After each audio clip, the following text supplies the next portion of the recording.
할렐루야. 추석 명절 가정 예배를 이 시간 하나님께 드리겠습니다. 이 시간 묵상으로 기도하겠습니다.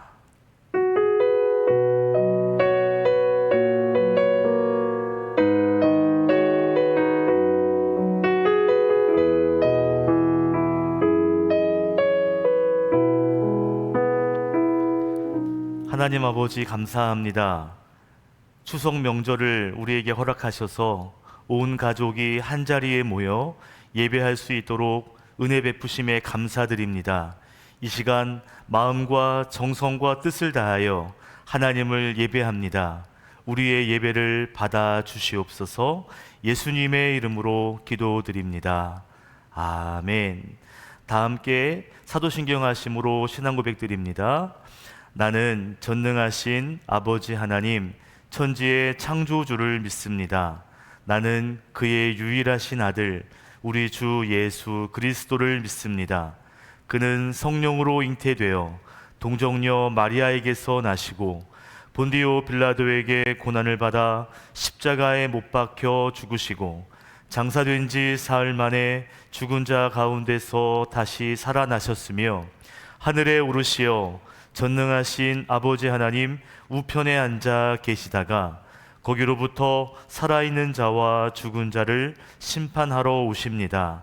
나는 성령을 믿으며 거룩한 공교회와 성도의 교제와 죄를 용서받는 것과 몸의 부활과 영생을 믿습니다.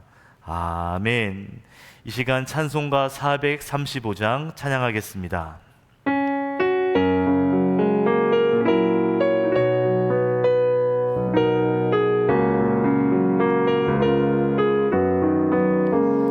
나의 영원하신 기업 생명보다 귀하다.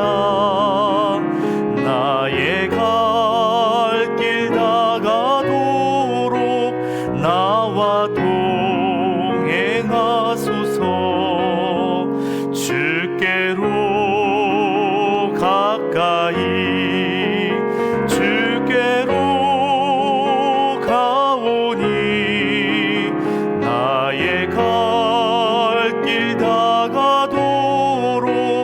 나와 동행하소서.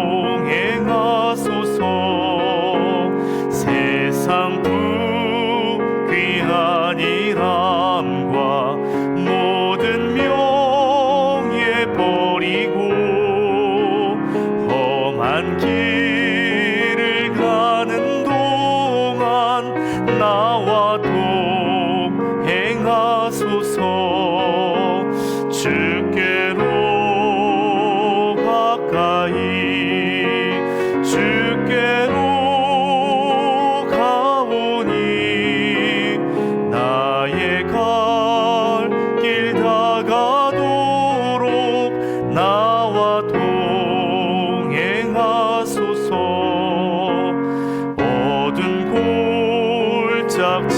지나가며 험한 바다 건너서 전국문에 이르도록 나와 동행하소서. 주께로 가까이 주께로 나의 갈 길 다가도록 나와 동행하소서. 아멘. 우리에게 주시는 하나님의 말씀은 사무엘상 21장 10절로부터 15절입니다. 하나님 말씀 제가 봉독하겠습니다. 다윗이 거기를 떠나 그날로 사울에게서 도망하여 가드 왕 아기스에게로 갔다. 아기스의 신하들이 왕에게 보고하였다. 이 사람은 분명 저 나라의 왕 다윗입니다. 이 사람을 두고서 저 나라의 백성이 춤을 추며 이렇게 노래하였습니다. 사울은 수천 명을 죽이고 다윗은 수만 명을 죽였다. 다윗은 이 말을 듣고 가슴이 뜨끔했다. 그는 가도왕 아기스 옆에 있는 것도 안전하지 못하다는 생각이 들었다.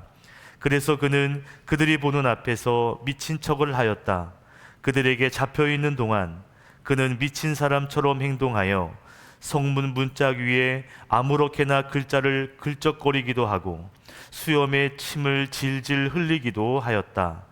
그러자 아기스가 신하들에게 소리쳤다. 아니, 미친 녀석이 아니냐? 왜 저런 자를 나에게 끌어왔느냐? 나에게 미치광이가 부족해서 저런 자까지 데려다가 내 앞에서 미친 짓을 하게 하느냐? 왕궁에 저런 자까지 들어와 있어야 하느냐? 아멘. 오늘 시련이 있더라도 라는 제목으로 이 시간 하나님 말씀을 전하겠습니다. 우리가 인생을 살다 보면 크고 작은 시련들을 만날 때가 있습니다. 오스트리아 출신 정신과 의사였던 빅터 플랭클 박사는 큰 시련을 만났던 그런 사람이었습니다. 2차 세계대전 당시 유대인이라는 이유로 나치 강제 수용소에서 3년간 수감 생활을 하였습니다. 3년 동안 차라리 죽는 게 나을 정도로 그렇게 참혹했던 수용소를 무려 4곳이나 전전하면서 그 가운데 수많은 사람들이 죽는 것을 그는 보았습니다. 그렇지만 그는 끝까지 살아남았습니다. 정신과 의사였던 그가, 또 심리학 교수였던 그가 수감 생활을 이제 기록한 자서전을 썼는데요. 그 책의 이름이 죽음의 수용소에서라는 책입니다. 이 책에 이런 내용이 있습니다. 우리 함께 읽겠습니다. 시작. 사람이란 환경의 영향을 받는 존재이다. 때론 상상을 초월하는 최악의 환경을 만날 수 있다. 그러나 사람은 그 최악의 상황에 용감하게 저항하고 맞서 싸울 수 있는 존재이다. 우리는 내게 닥친 시련을 바꿀 수 없지만 시련에 대한 태도, 반응은 스스로 선택할 수 있다. 그리고 그 선택에 따라 삶에 큰 차이가 난다. 아멘. 인생을 살다 보면 우리는 예상하지 못한 시련을 만나게 됩니다. 그것 때문에 힘들고 아파하게 되죠. 빅터 플랭클 박사의 말처럼 우리는 그 시련을 바꿀 수 없습니다. 그러나 그 시련에 대해서 어떻게 반응할지 그것은 우리가 선택할 수 있지요. 믿음의 사람이 시련을 만났을 때 믿음의 사람은 반드시 믿음의 방법을 선택해야 합니다. 오늘 본문에 보면 다윗이 큰 시련을 만납니다. 그런데 다윗은 믿음의 반응을 선택하죠. 우리가 잘 아는 이야기죠. 다윗과 골리앗의 싸움 이야기. 다윗은 골리앗을 죽이고 그리고 전쟁을 승리로 이끌어서 이스라엘의 영웅이 되었습니다. 다윗의 인기는 높아졌고요. 그로 인해서 사울 왕은 심기가 매우 불편했습니다. 그리고 그런 다윗을 시기합니다. 나중에 사울은 다윗을 죽이려 하고요. 다윗을 죽이기 위하여 군대를 보내기까지 합니다. 다윗은 그 사울을 피해 도망했고요. 결국 도망치다가 옆 나라 블레셋 가드라는 곳까지 가게 되죠. 오늘 본문은 그 가드라는 곳에서 일어난 일입니다. 여러분, 가드는 골리앗의 고향입니다. 당연히 가드 사람들에게 다윗은 반가운 손님이 아니었습니다. 왼수죠. 그래서 가드 사람들은 골리앗을 죽인 다윗을 알아보고 그를 죽이려고 합니다. 이때 다윗이 미친 척 연기를 함으로써 간신히 목숨을 건지게 되죠. 사실 이 사건은 다윗에게 굉장히 충격적인 사건이었습니다. 비록 목숨은 건질 수 있었지만 원수의 나라에서 침을 흘리며 미친 연기를 해서 결국 수많은 사람들 앞에서 조롱을 당하고 멸시를 당했던 이 사건, 죽음은 모면한 이야기지만 굉장히 치욕적인 사건이고 다윗의 인생의 최고의 수치였던 사건이었습니다. 저는 오늘 다윗을 보면서 이런 생각을 했습니다. 다윗처럼 믿음 있는 사람에게도 시련이 올 수 있구나. 예, 믿음의 사람도 시련을 만날 수 있습니다. 다윗은 어떤 사람인가 하면 하나님의 선택을 받아서 하나님이 왕으로 세우겠다고, 그래서 선지자를 통해 기름 부음 받은 사람이 다윗입니다. 하나님의 도움으로 골리앗을 무찔렀던 용사 중의 용사가 다윗입니다. 이스라엘의 영웅이고 그래서 왕의 사위가 된 그런 성공적 삶을 살았던 사람입니다. 이렇게 승승장구하던 다윗의 인생이지만 그 인생에 한순간 비극이 찾아오고요, 그의 삶은 이전과 전혀 상관없는 실패의 나락으로 떨어지게 되었어요.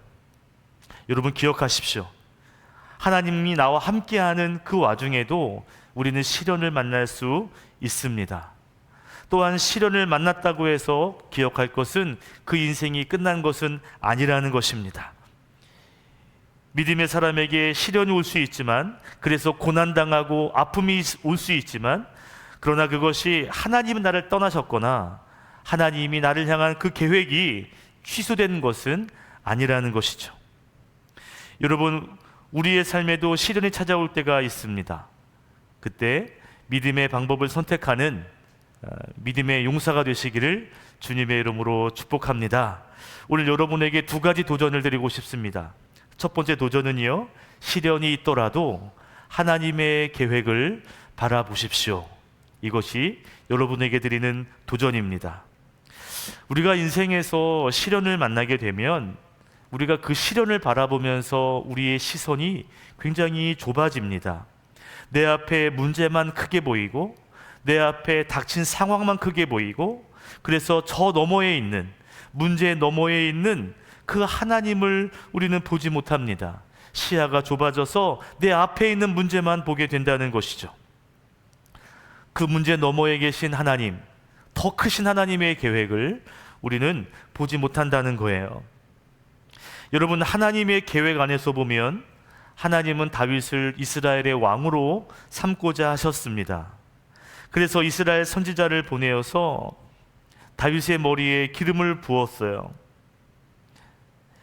지금 다윗이 시련을 만나 어려움을 겪고 있지만, 그렇다고 해서 왕으로 삼으시려는 그 하나님의 계획이 취소된 것은 아닙니다. 시련이 있어도 여전히 하나님의 계획은 ing형으로, 현재 진행형으로 지금 진행되고 있다는 사실을 여러분 꼭 기억하시기를 바랍니다. 주변에 큰 건물을 지을 때, 또는 커다란 아파트 단지가 세워질 때 반드시 필요한 것이 설계도입니다.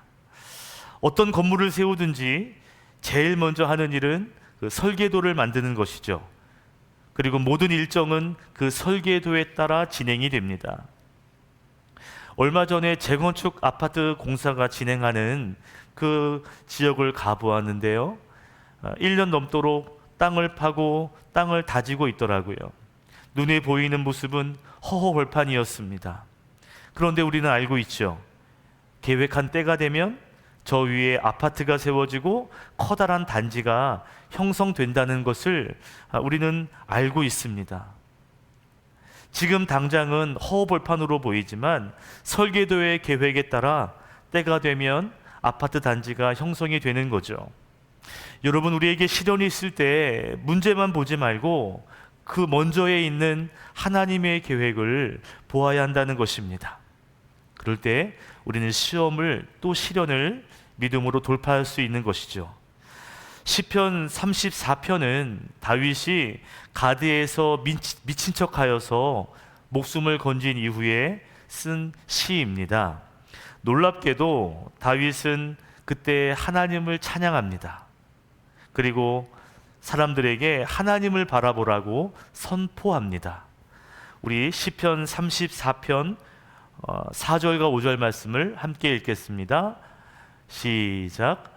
내가 주님을 간절히 찾았더니 주님께서 나에게 응답하시고 내 모든 두려움에서 나를 건져내셨다.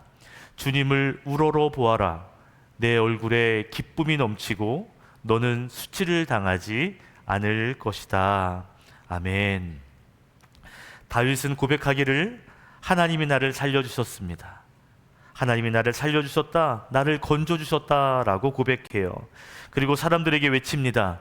주님을 우러러봐라, 주님을 우러러봐라 라고 외치고 있습니다.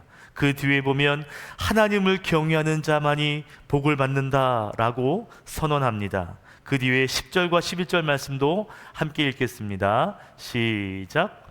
젊은 사자들은 먹이를 잃고 굶주릴 수 있으나 주님을 찾는 사람은 복이 있어 아무런 부족함이 없을 것이다. 젊은이들아, 와서 내 말을 들어라. 주님을 경외하는 길을 너희에게 가르쳐 주겠다. 아멘. 다윗은 엄청난 시련을 만난 사람입니다. 그런데 하나님을 경외하라고 선포합니다. 하나님을 바라보라고 선포합니다. 내가 하나님 경외하는 길을 가르쳐 주겠다고 고백합니다.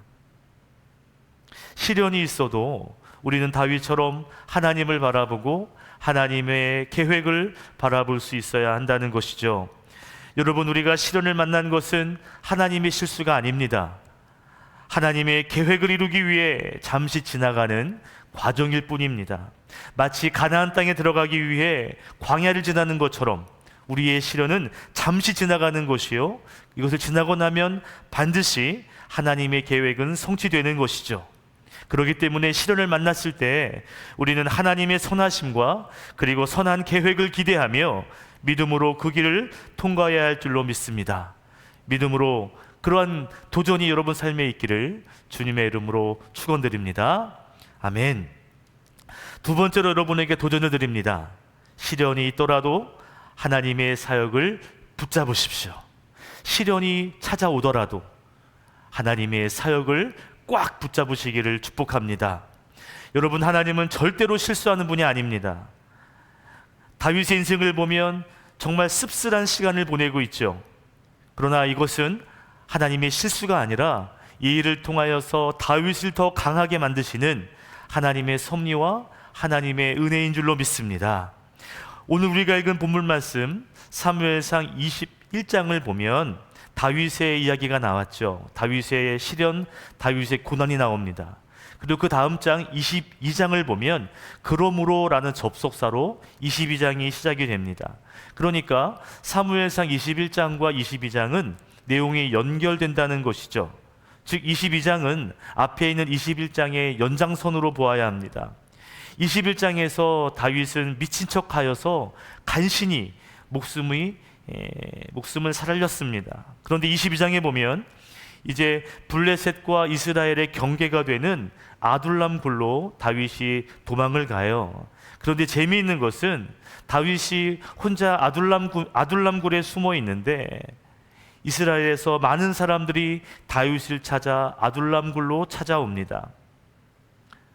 다윗은 자기 코가 석자인 상황인데 그런데 자기를 찾아온 사람들을 받아줘요. 그래서 사무엘상 22장 2절에 보면 다윗과 함께한 자들이 남자만 400명이 되었고 그리고 그들은 다윗을 우두머리로 세워줍니다. 그러니까 다윗이 리더가 된 것이죠. 그 다음 장 23장 13절에 보면 400명이었던 사람이 600명으로 늘어납니다. 물론 이 숫자는 남자만 계수한 숫자니까요. 여자와 어린아이까지 합하면 훨씬 더 많은 사람들의 다윗이 리더가 되었던 것이죠. 여러분 생각해 보십시오. 다윗은 엄청난 시련을 만났습니다. 그런데 다윗에게 400명, 600명의 사람들이 더 함께하게 됩니다. 이 말을 다른 말로 하면 다윗이 어려운 시련 가운데 다윗이 리더로 사명받았다 또는 사역했다라는 의미가 되는 거예요. 내가 힘들어 죽겠는데 누구를 돌봅니까? 내가 아픈데 누구를 케어할 수 있겠습니까? 내가 힘든데 무슨 리더가 된다는 말입니까? 내가 힘들고 어려운데 나에게 무슨 사역을 내가 할 수 있겠다는 말이죠. 그런데요, 다윗은 시련 속에서 사역을 붙잡고 그리고 더 큰 하나님의 사역을 이루는 그런 과정을 보내게 되는 거예요. 여러분, 다윗은 이때부터 좋은 리더로 성장하게 됩니다. 그리고 나중에는 하나님의 계획 안에 이스라엘의 왕이 됩니다. 어쩌면 하나님은 이 시련을 통해 다윗에게 사역을 맡기시고 그 사역을 통해 다윗을 성장시킨 것이죠. 우리도 마찬가지일 것입니다. 힘들고 어려울 때 하나님이 우리에게 주신 사명을 꼭 붙잡으시기를 바랍니다.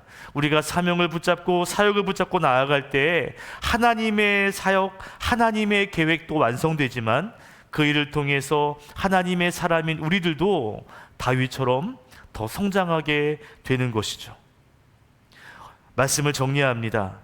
2023년, 특별히 9월을 보내는 오늘, 혹시 시련을 만나셨습니까? 혹시 어려운 시기를 보내고 계십니까? 믿음의 사람도 시련을 만날 수 있습니다.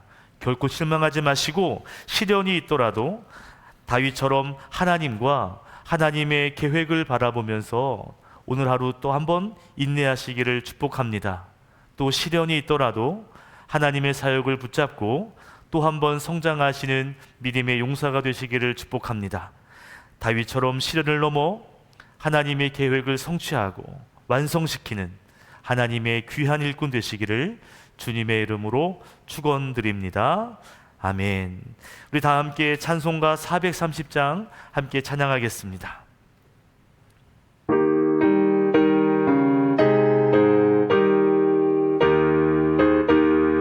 1절과 3절입니다. 주와 같이 길 가는 곳 즐거운 일 아닌가. 우리 주님 걸어가신 발자취를 밟겠네. 한 걸음 한 걸음 주 예수와 함께 날마다 날마다 우리 걸어가리. 꽃이 피는 들판이나 험한 골짜기라도 주가 인도하는 대로 주와 같이 가겠네. 한 걸음 한 걸음 주 예수와 함께 날마다 날마다 우리 걸어가리. 아멘. 다 함께 주님이 가르쳐 주신 주기도 하심으로 이 시간 가정 예배를 마치겠습니다. 하늘에 계신 우리 아버지, 아버지의 이름을 거룩하게 하시며 아버지의 나라가 오게 하시며 아버지의 뜻이 하늘에서와 같이 땅에서도 이루어지게 하소서. 오늘 우리에게 일용할 양식을 주시고 우리가 우리에게 잘못한 사람을 용서하여 준 것 같이 우리 죄를 용서하여 주시고 우리를 시험에 빠지지 않게 하시고 악에서 구하소서. 나라와 권능과 영광이 영원히 아버지의 것입니다. 아멘.